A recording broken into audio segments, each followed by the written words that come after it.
Welcome to 12 Bikes! Yon guys, ito yung isang color ng Habit 1 Cinnamon. Lapit mo, ganda ng color, no? Parang may pagka-brown. Unique color to eh. Unique, wala yung katulad. So wala pa ako nakitang ganitong color ng bike. So yun pa rin, Habit 1, 29er, trail bike, all mountain, 130 travel, naka RockShox Silo. Yan. Silo Silver, air na yan. So maxi stars pa rin, na Minion DHF harap, tapos sa likod DHR. Exo TR, yan. Maxterra, 3C, sobrang tigas na to.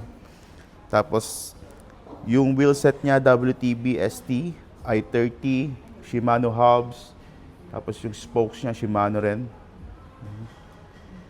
Handlebar, yan, stem, Cannondale na stock, hydraulic brakes, yan, na Shimano, fabric na grip, naka Cannondale din na saddle with down low na darker post. Yan, okay. Tapos naka 1x12 na mix ng Shimano and na Diore.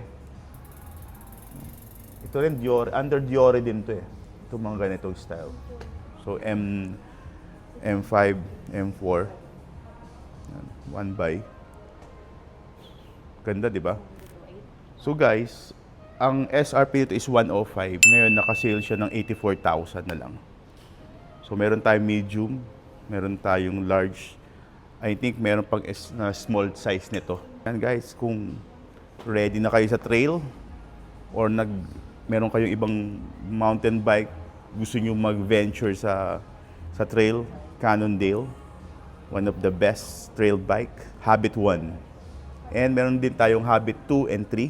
Pwede nyo rin siyang i-PM sa amin sa price. Abang-abangan nyo lang din kasi mag-post tayo ng mga iba't ibang Cannondale bikes and GT bikes at marami pang iba. Yan guys, thank you. PM lang.